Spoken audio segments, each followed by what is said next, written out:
देश व दुनिया की ताज़ा तरीन खबरों में आपका स्वागत है। विदेश मंत्रालय ने जाप्टा 2025 के सिने अभ्यास कनाडा में भारतीय दूतावासों को मिली खालिस्तानी धमकियों और अमेरिका में भारतीय तकनीकी विशेषज्ञ की मौत पर अपनी राय दी है।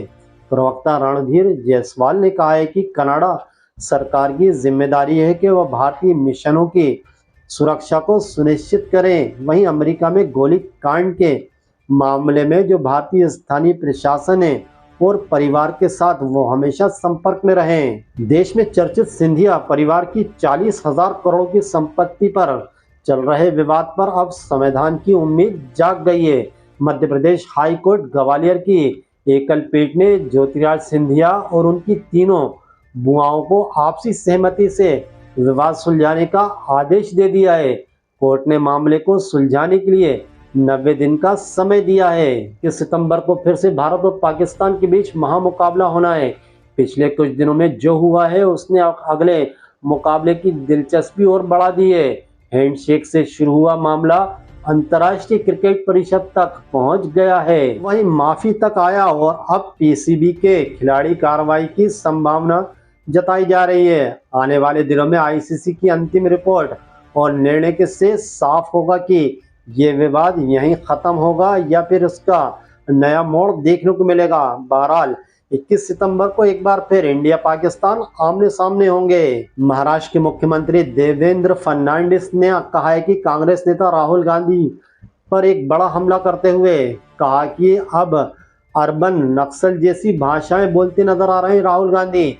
सीएम ने आरोप लगाया कि राहुल गांधी ने देश की जेन जिन यानी युवा पीढ़ी से लोकतांत्रिक तरीके से चुनी गई सरकार को गिराने की अपील की है। तो वहीं सीएम ने कहा है कि राहुल गांधी को संविधान और लोकतांत्रिक जो संस्थाएं हैं उन पर बिल्कुल भी अब भरोसा नहीं रहा है। उन्होंने ये आरोप लगाया है कि गांधी के सलाहकारों की सोच भी अर्नब नक्सल जैसी होती जा रही है। भारतीय जनता पार्टी ने कांग्रेस पर आरोप लगाया है कि 26/11 हमलों के बाद भी उन्होंने पाकिस्तान पर सख्त कार्रवाई नहीं की थी।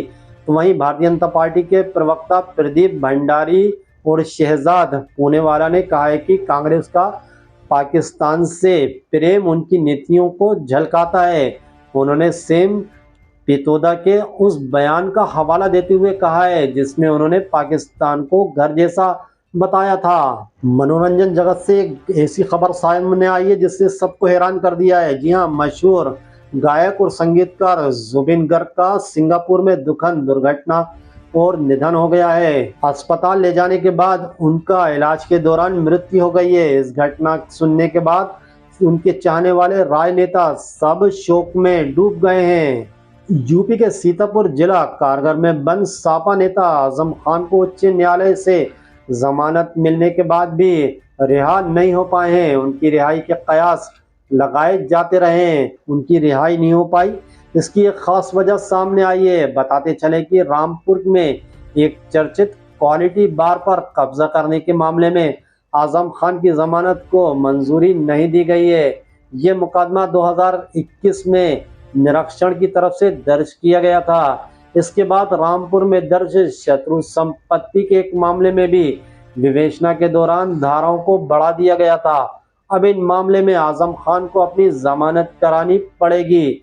ऐसे में उनकी रिहाई फिर से अटक गई है। मामले में 20 सितंबर को आजम खान की रामपुर की एसपी एलएल कोर्ट में पेशी भी होना है। ऐसी न्यूज़ें देखने के लिए हमारे चैनल को आप सब्सक्राइब